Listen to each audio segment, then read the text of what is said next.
Eu cumprimento a igreja com a paz do Senhor. Muito feliz por estar aqui nessa noite, conhecendo uma parte do povo de Deus. Tem então a primeira vez eu venho aqui na Ministério Casa da Rocha. Que Deus tenha abençoado muito essa casa. Fico muito feliz em rever alguns amigos aqui, parentes, né? Tanto o pastor Marlon, como o Vitinho, a Stefan, a Dani, toda a família. É sempre um prazer rever. Também conhecer o pastor Carlos, também uma grande honra. Deus continue abençoando em nome de Jesus. Quantos trouxeram a sua Bíblia nessa noite? Amém. Abre comigo o livro do profeta Jeremias, como uma quarta profética, no capítulo de número 1, o número 1, no versículo 8. Livro do profeta Jeremias, capítulo 1, versículo 8. Quem achou diz amém. Vamos procurar, vamos lendo num só coro. Um texto muito conhecido dos amados irmãos. Todos acharam? E diz assim o texto, versículo 8: Não temas diante deles, porque eu sou contigo para te livrar, diz o Senhor. Convido a igreja a repetir comigo no 3, o versículo. 1, 2, 3. Não temas diante deles, eu sou contigo para te livrar, diz o Senhor. Amém. Deus abençoe. Obrigado, Deus. É um prazer ver o Senhor, muito grande. Irmãos, o texto que Deus colocou no meu coração, Pai, nessa noite, nessa quarta profética, é contar a história de um homem que fez a diferença na sua geração. Um homem, aqui na parte do texto, ele se considera uma criança. No entanto, Deus chama ele num período muito difícil, um período que a sua nação estava totalmente corrompida, e Deus precisava de alguém para fazer a diferença. E se formos ler nos primeiros versículos, vamos ver que Deus vai até uma cidade sacerdotal, chama um jovem para viver uma experiência diferente. Jeremias era filho de sacerdote e ele estava sendo treinado para ser um sacerdote. A sua vida já estava traçada para ser um sacerdote, como seu pai foi. No entanto, Deus chama ele para viver algo diferente. Deus vai até a sua cidade e chama ele para ser profeta. Nos versículos primeiros do capítulo 1, vamos ver que durante os reinados que ele foi chamado, e sabemos que a função do profeta é aquele que transmitia a palavra do Senhor. O sacerdote tinha a função de levar o povo a Deus, e o profeta levar Deus ao povo. Quando o povo queria falar com Deus naquela época, o povo procurava o sacerdote. Quando o povo pecava, procurava, porque tinha que levar a oferecer uma oferta. No entanto, quando Deus queria falar com alguém, Deus chamava o profeta e fala lá, escolhe, fala com o meu servo, isso. E o profeta chegava e dizia, assim diz o Senhor, e entregava a mensagem. E Jeremias estava sendo preparado para levar o povo a Deus, e não de ser o canal de Deus para o povo. E Deus vai lá e chama ele, Jeremias, não quer que você seja sacerdote, quer que você seja profeta. E quando Jeremias ele recebe essa chamada de Deus, ele olha para si, ele vê que ele não tinha condição de exercer aquilo que Deus queria que ele fizesse. E ele questiona, falou, Senhor, eu sou apenas uma criança, eu não sei falar. Deus, eu não tenho condição de fazer o que tu me pedes, simplificando para os nossos dias hoje. Deus, eu não tenho condição de ser profeta, Deus, que eu sou uma criança, não sei falar. No entanto, no versículo 5, Deus responde a ele. Deus fala para ele, antes que te formasse no ventre, eu te conheci. E antes que saísse da madre, eu te santifiquei, e às nações te dei por profeta. E ele questiona-se, Senhor, eis que não sei falar, porque eu sou apenas uma criança. E o Senhor responde para ele: mas o Senhor me disse, ele dizendo: não digas eu sou uma criança, porque aonde quer que eu te enviar, irás, e tudo quanto eu te mandar, dirás. Ele olha para si, como eu disse, ele vê: eu não tenho condição de fazer isso, ao ponto de ele questionar a Deus, e Deus dá essa palavra para ele de coragem: meu filho, não foi qualquer um que te escolheu, foi eu que te escolhi, foi eu que te separei, e foi eu que mostrei para as nações que tu é profeta. É Deus firmando para ele, Deus assim: ó, pode ir tranquilo, porque quem está te enviando sou eu. Na nossa vida, às vezes parece a mesma coisa. Deus nos dá uma missão. Deus, o pastor Carlos chega assim: irmão, preciso de você, faça tal coisa. Aí você fala assim: pô, pastor, não dá para me fazer não, porque eu não tenho condição. Se o pastor fala para você fazer, porque Deus instruiu para ele falar para você. E quando Deus escolhe, meu irmão, minha irmã, fica tranquilo, porque Ele te capacita para exercer o seu ministério na obra dEle. Se o pastor te chamar, fica tranquilo, é Deus dizendo: eu vou te capacitar, eu vou te dar condição de fazer. Porque é natural, porque olhamos para nós, realmente não temos condição nenhuma, não somos nada. Mas com Deus, a Bíblia nos diz que somos mais do que vencedores. Você é mais que vencedor, meu irmão. Você é mais que vencedor, meu irmão. Nós somos mais do que vencedores em Cristo Jesus. E o que me chama muito a atenção aqui é que no versículo 3 está dizendo sobre os reinados que ele foi chamado. E eu quero destacar aqui somente um, que é no reinado do rei Josias. Todo mundo conhece a história do rei Josias, que ele começou a reinar com 8 anos. E diferente dos demais reis, Josias, ele coloca no seu coração de fazer a vontade de Deus. Está lá em 2 Reis, capítulo 22. E quando ele assume o reinado com 8 anos, o rei Josias, ele coloca no seu coração um propósito. Qual o propósito, Bruno? De reformar o templo. E ele coloca um homem por nome Safã, responsável para colher as ofertas, para reformar o templo. E naquela época do rei Josias, quem era o sumo sacerdote? Era o sumo sacerdote Uquias. Alguns estudiosos dizem que esse mesmo sacerdote era pai de Jeremias. É claro que não podemos afirmar 100%, mas alguns afirmam isso. Então percebe-se que o período que Josias ele começa a reinar, o povo, como eu disse, estava totalmente afastado de Deus.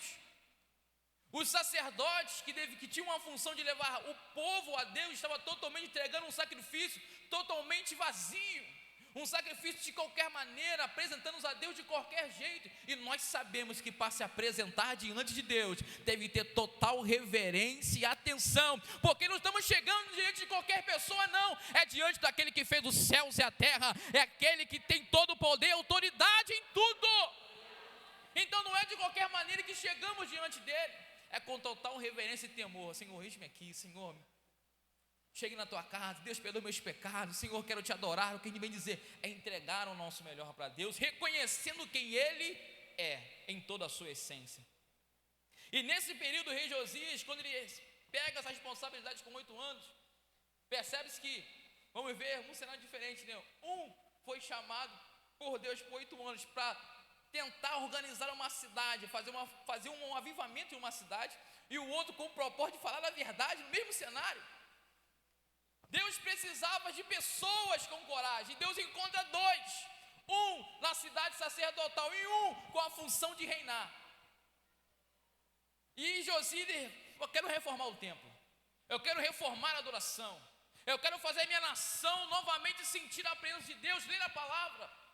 E o interessante, no capítulo 22, depois vamos ler com mais calma, é uma história muito linda, que quando Safã vai, por ordem do rei Josias, até o sumo sacerdote, levar a oferta que ele recolheu para a reforma do templo, quando ele chega, o sacerdote Uquias tinha uma notícia.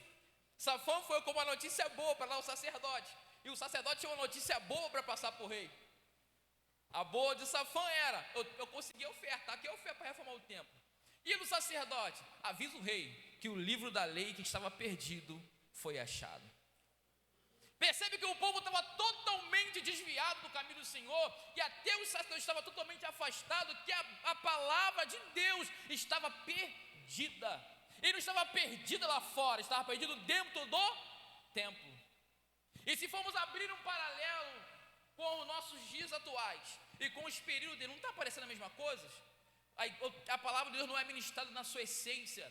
A palavra de Deus não é pregada na sua totalidade, é parcialmente. As pessoas também vivendo um evangelho vazio, um evangelho somente de aparência. E Deus nos escolheu nessa noite, nessa quadra profética, para vivermos de maneira diferente. Não viver um evangelho vazio, não ser como essas demais igrejas que não pregam a palavra, mas para viver um evangelho genuíno que prega e que prioriza a palavra de Deus, porque é ela que liberta, ela que transforma, é ela que tem os caminhos que leva para Deus e para a vida eterna. Porque o próprio Jesus, no capítulo 15 de João, para os seus discípulos, ele fala assim, ó: vós estão limpos pela palavra que eu vos tenho falado. E ele, no próprio verbo, a palavra encarnada, era ele que estava limpando naquele momento todos aqueles discípulos. Nós estamos limpos pela palavra do nosso Senhor e Salvador Jesus Cristo, porque isso também estamos ligados nessa videira, nessa videira maravilhosa, e neles damos frutos. Vamos que o tempo está indo embora, Jesus está indo muito rápido. Então começamos a analisar que o cenário era totalmente parecido com o nosso. Um povo vivendo de aparência. Sacerdócio entregando uma oferta de aparência, de qualquer maneira.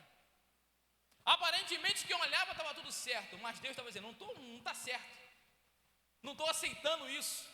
Não está subindo. Não é de qualquer maneira que se oferece o sacrifício a Deus. E Deus precisava de dois. Um com a função de fazer o povo novamente a entrar no caminho.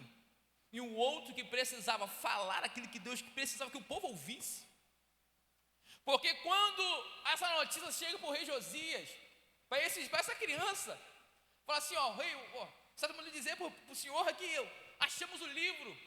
A primeira coisa que ele faz é: vamos reunir o povo na praça para ouvir a palavra de Deus.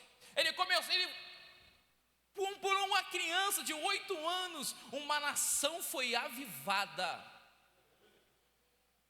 Aprendemos aqui nessa quarta profética: não tem idade para ser usado por Deus. Não tem idade para viver o extraordinário de Deus na sua vida.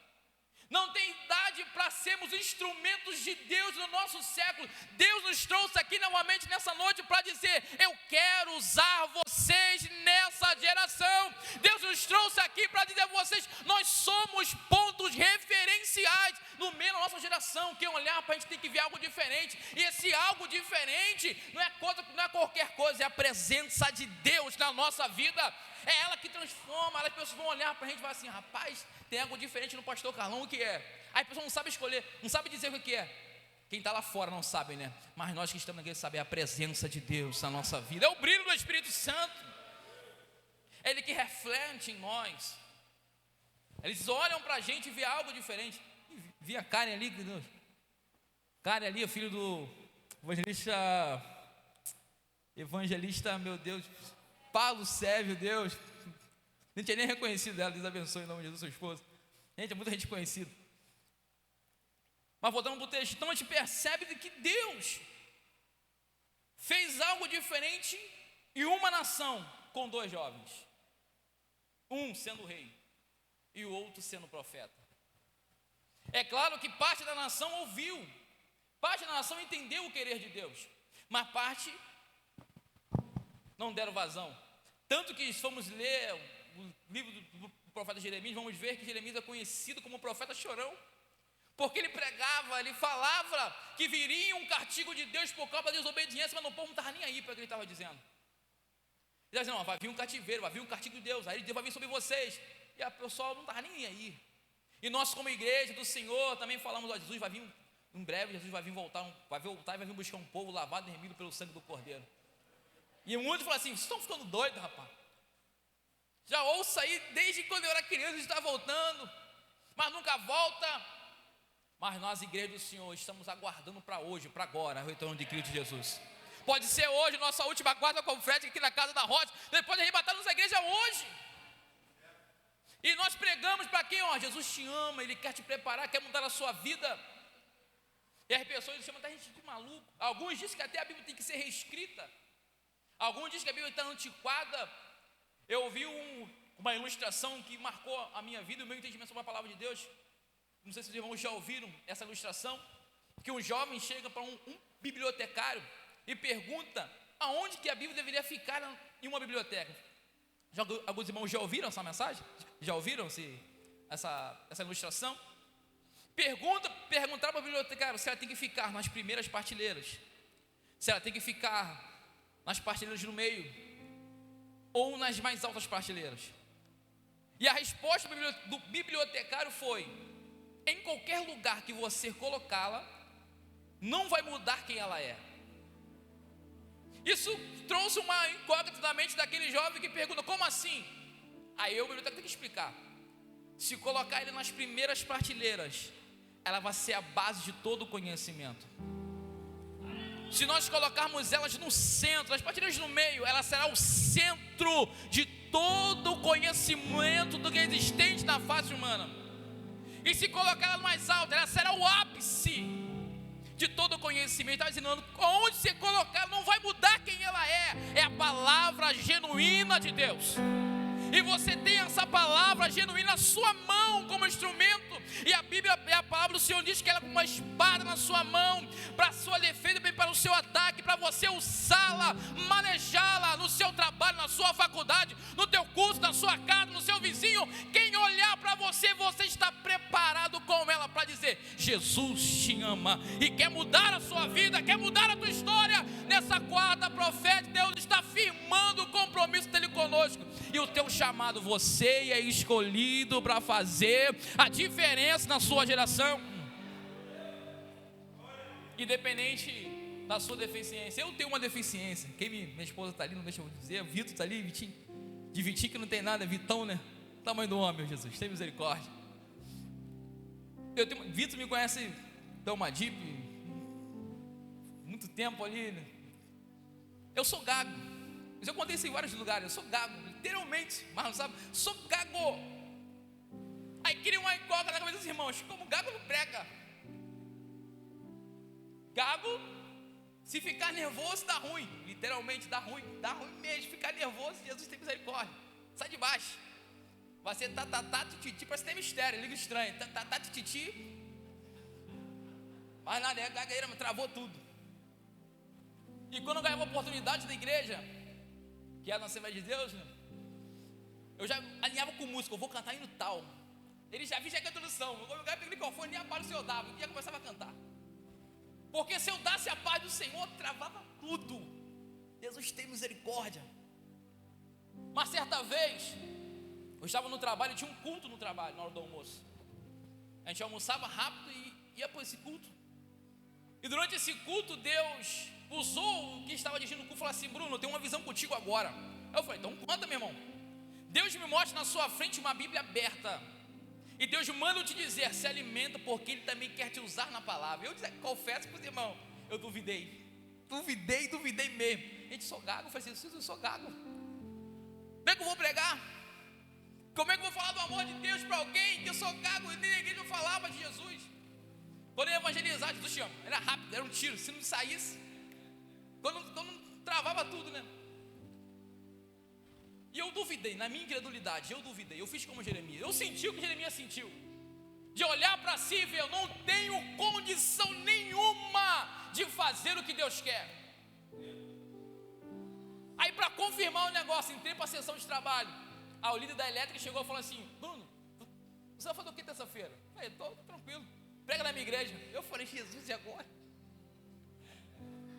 E agora? Eu falei: eu lembrei da revelação que o irmão fez minutos atrás. Aí eu falei: amém, irmão. Aí eu falei com Deus: se tu me chamou mesmo, então vai dar certo, vamos que vamos. E fui. Aí eu fiz um esboço, preparei, estudei, fiz aquele papelzinho que todo pregador tem, aquele papelzinho com os ganchos assim na pregação.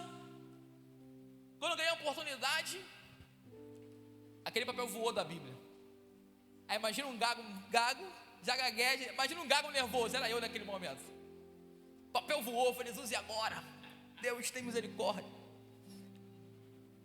Aí eu falei, Senhor, se tu realmente me chamou, Deus, assuma o controle aqui, porque agora eu não tenho condição nenhuma. E olha o Gago pregando para vocês aqui nessa noite até hoje.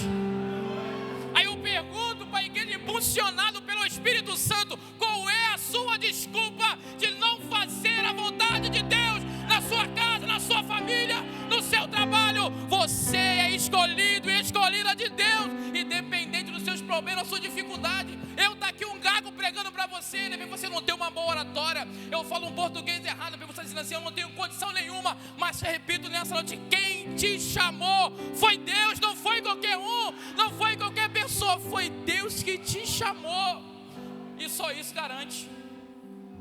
O Gago está pregando por você, porque Deus chamou o Gago para pregar, o Gago está pregando. Até meu pastor presidente, pastor Jorge Herculano, Assembleia de Deus Pibetar, ele perguntou para mim assim, Bruno, como é que pode, né? Você conversando no gagueiro, mas pregando no gagueiro. Eu falei, pastor, é para mostrar a minha total dependência de Deus. Porque se Deus não tivesse no controle aqui, irmão, esquece. O Bruno não estaria falando nada, está travado, estou nervoso. Imagina um gago que serviu o quartel, para falar com o capitão Jesus era dificuldade, tinha que falar gritando, porque o gago gritando não gagueja, nem cantando, né? Mas eu vivi isso na pele. É olhar para si e ver que não tem a capacidade nenhuma de fazer algo. Mas como eu disse nessa noite, Deus nos escolheu, cada um de nós aqui, para estar aqui nessa quarta profética, para firmar o compromisso e a chamada dele na nossa vida. Porque entrou pessoas aqui que necessitavam ouvir essa mensagem, porque olharam para si e fizeram uma análise, eu não tenho condição nenhuma de fazer. Eu não tenho condição nenhuma de falar que Jesus ama alguém. Eu tenho até vergonha de falar de Jesus para alguém. Mas Deus está dizendo, fale, abre a sua boca, porque quando você abrir, quem vai garantir sou eu. É a palavra de Deus nessa noite. E nessa quarta profecia eu quero profetizar para a sua vida que todo impedimento que tem tentado atrapalhar o teu chamado de Deus está caindo por terra em nome de Jesus. Você viverá o chamado de Deus na sua vida. Você será ponto referencial na sua casa, na tua escola, na tua faculdade, no seu curso. Quem olhar para você vai enxergar o chamado de Deus e o brilho do Espírito Santo sobre a sua vida. É Deus firmando o compromisso dele conosco, igreja. Se não fosse por ele, nada disso aqui estava acontecendo. Você está aqui porque ele trouxe você aqui. Você entrou nessa noite, de repente não esperava ouvir essa mensagem. Assim, vem um pregador aí. Não sou pregador não, tá? Estou aqui só mexendo, porque Deus quer que eu fale nessa noite. Marlon que prega, o pastor Carlos, quando vê nos vídeos aí, esse camarada pregando, não tem misericórdia. Não tem um talento dele. Mas percebe que Deus escolhe cada um de um jeito, de uma forma. Marlon tem uma oratória, tem um conhecimento extraordinário, Deus usa ele em qualquer lugar. Às vezes um fala assim, poxa, eu queria ser igual o pastor Marlon, mas não tenho condição. Fica tranquilo, irmãos. Só seja você, não queira ser ele não, só seja você. Não quero ser igual não, seja você. Deus te escolheu do jeitinho mesmo que você é. Deus escolheu ele do jeito que ele é. E Deus escolheu você do jeito que você é. É do jeito que você fala mesmo, vai vir um português errado, vai vir não ter um orador, vai vir não saber ler direito. Mas foi Deus que te escolheu, e se ele te escolheu, essa deficiência não é nada diante do Deus que você serve. E olhando como texto como esse, há outro profeta também, exalta muito bom, Jesus tem misericórdia. Há outro profeta também que viveu a mesma situação, o profeta Isaías, no capítulo 6, vamos ver Isaías, falando com Deus, que ele entra no templo, o texto diz que ele, no ano que morre o rei Uzias, alguns afirmam que ele era parente do rei, e entra para lhe orar, não temos uma afirmativa a isso, mas alguns estudiosos, eruditos, dizem, vamos poder considerar, não há nada que traça como heresia dizer que ele era ou não era parente do rei. Mas independente se ele era ou não, não importa. Ele sempre importa que ele entrou no templo para orar. E quando ele entra no templo, todo mundo conhecedor do texto diz que quando ele entra, ele tem uma visão dos céus. Ele vê Deus assentado, ele declara que ele, quando ele entra, ele vê o Senhor assentado no alto sublime de trono. Ele fala que o seu séquito, de algumas traduções, ou o orlo dos seus vestidos, enchia toda a casa. E ele fala que viu serafins em cima do Senhor, cada um com 6 asas, com 2 cobriu o rosto, com 2 cobriu os pés, e com 2 voava. E ele destaca que cada um estava dizendo um para o outro: Santo, Santo, Santo é o Senhor dos exércitos, e toda a terra está cheia da sua glória. E a parte que me chama muita atenção é que quando ele tem essa visão, que ele declara isso, ele fala assim, que diz: ai de mim, que eu sou um homem de lábios impuros. Ele olha para si, e habito de um povo de impuros lábios, e os meus olhos viram o Senhor dos exércitos. Ele tinha conhecimento de quem era Deus, embora ele nunca tinha visto o Senhor, mas ele entendia que aquela visão ele estava vendo o Senhor dos exércitos, o Deus Todo-Poderoso, aquele que tem todo o comando, aquele que rege a minha e a sua vida, é aquele que nos trouxe aqui nessa noite. E ele viu, Isaías viu esse ser tão maravilhoso sentado no seu trono, e ele olha para si e percebe: eu, um homem totalmente puro, estou vendo Deus. Era para alguém, sacerdote, ver a Deus, não? Alguém que tinha uma comunhão maior para ver Deus. Não, Deus escolhe alguém. Deus escolhe Isaías. Muito interessante que quando ele reconhece que ele era um homem impuro, que ele estava um povo de impuros lábios, ele diz que algo acontece extraordinário, que um daqueles serafins que ele viu pegou uma tenaz, foi lá debaixo do altar do Senhor, do trono do Senhor, pegou uma brasa e veio até ele com essa brasa e tocou nos lábios deles.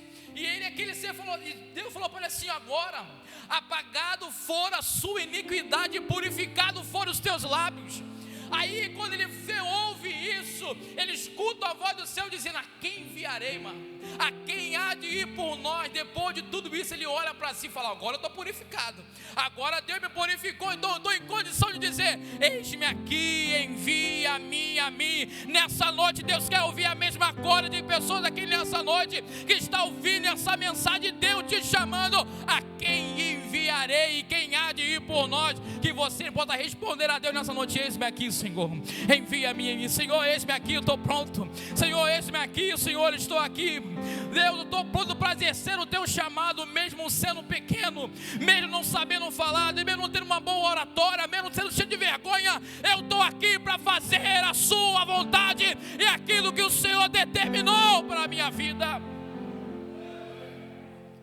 O significado do nome Isaías, não, dos nomes Jeremias, significa o Senhor exalta, ou o Senhor estabelece. No texto que nós lemos, Deus falou para Jeremias: Jeremias, antes que te formasse, eu te santifiquei, eu te separei. O nome dele já diz que Deus estabeleceu a ele muito antes dele ter qualquer entendimento. E ele fez a mesma coisa com você nessa noite. Deus te estabeleceu, mesmo você não tendo total entendimento, mas Deus te estabeleceu. E quem exalta é Deus, quem escolhe é Deus, quem prepara é Deus. Quem te trouxe, quem te preparou foi Deus. Foi Deus. Fique tranquilo. Fica tranquilo que você nessa noite vai sair daqui convicto do teu chamado, pronto para quando o pastor Marlon ou o pastor Carlos chegar assim: ó, você pode fazer esse trabalho aqui na casa do Senhor? Aí você vai olhar assim: pô, mas o pregador falou ontem, acabou o pregador de pregar que Deus me escolheu, então vou fazer, pastor. Faça, se coloca na posição, se coloca na brecha, deixa Deus te usar. Fica com vergonha, deixa Deus usar você nessa geração. Jeremias foi usado no tempo dele. É claro que ele não foi tanto reconhecido, porque ele jogaram até ele numa cova. Por mais que criticam você, vão te criticar, vão te jogar pedra, vão. Vão falar mal de você? Vão. Vão te caluniar? Vão. Vão tentar te derrubar? Vão. Mas fique tranquilo, porque no versículo 8, da qual nós lemos no início da mensagem, o Senhor diz: não temas diante dele, diz o Senhor, para te livrar. É Deus dizendo para aquele jovem, dizendo: vão levantar tudo contra você, vão te jogar na cova, vão, mas fique tranquilo, porque quem te escolheu é o Senhor dos exércitos, aquele que tem todo o poder nos céus e na terra. Foi Ele que te escolheu. E nessa quarta profecia a mensagem é simples, ela se resume que Deus te escolheu para viver o melhor dessa terra e para ser ponto referencial na sua geração. Jeremias, onde ele chegava, ele era conhecido. Já vem um profeta aí, esse camarada só fala de juízo de Deus. A gente tem que derrubar esse cara. Vamos cavar uma cova, vamos jogar ele dentro da cova, porque tudo que ele fala é juízo de Deus, juízo de Deus, juízo de Deus, juízo de Deus. Vai vir um cativeiro, e veio. Por mais que a sua mensagem seja igual de João Batista: arrependa-te, raça de víbora. Por mais que possa ser a mensagem mais dura, mas se Deus mandou você falar, fale. Se Deus mandou você falar, fale. Fica com medo não. É Deus te usando. É Deus trabalhando na sua vida. No livro de Ageu, no capítulo 2, se não fala a minha memória, no versículo, alguém pode até ver para mim, no último versículo, no penúltimo versículos, Deus chama, no livro de Ageu, Deus usa o profeta Ageu 4 vezes, para Zorobabel e para Josué, sacerdote da época. E na mensagem de Deus, na última parte que Deus vira para Zorobabel e fala para ele, que ele era como um anel de selar. E quando eu li essa parte como anel, aquilo entrou na minha mente de tal forma, eu falei: meu Senhor, tem tempo atrapalhando aqui o vento. Quem achou aí pode até dizer para mim aí. Aqui, eu achei. Ageu no capítulo 2, versículo 23. Versículo 23, está escrito assim: naquele dia, diz o Senhor dos exércitos, te tomarei, ó Zorobabel, filho de Salatiel, servo meu, diz o Senhor, e te farei como anel de selar, porque te escolhi, diz o Senhor dos exércitos. Quando eu li esse texto, Ageu profetiza 4 vezes. 4 vezes. A primeira vez chamando a atenção de todo o povo, de Zorobabel, que estava retornando desse cativeiro que Jeremias profetizou. Ele foi um dos primeiros com a responsabilidade de vir do cativeiro e restabelecer novamente a cidade de Jerusalém, e restabelecer toda a adoração, de fazer o povo reerguer a casa do Senhor, que foi destruída. E no versículo 1, Deus fala que Ele se preocupa com tudo, com as suas casas educadas, com tudo, mas esquecendo da casa. Deus chama a atenção, eles voltam a construir a casa. Deus fala com ele 4 vezes. Resumindo, Deus refusa 4 vezes, e na quarta é falar para Zorobabel. E o texto me chamou muita atenção, pastor Carlos, quando Deus compara ele com um anel de selar. Alguém sabe que anel de selar é esse? Naquela época era um anel que tinha uma autoridade, era usado por reis, alguém que tinha uma autoridade muito grande, que aquele anel ele tinha uma marca ou um selo, que quando alguém queria autenticar alguma coisa, era marcada com aquele anel, com aquele selo. É como se fosse um cartório. A gente tem que autenticar um documento, tem que ter um selo de autenticidade. Naquela época esse selo era tirado por esse anel. Eram os reis, as autoridades, alguém tinha um poder muito grande, usava esse anel para marcar alguma coisa. para dizer que aquela coisa era oficial. Se vamos ver outras passagens, até uma passagem de Judá, né, quando ele tem aquele caso com a mulher que estava no caminho, ela pede para ele um anel dele, e pede o cajado, e pede para ele, porque ele era o símbolo da autoridade que ele tinha.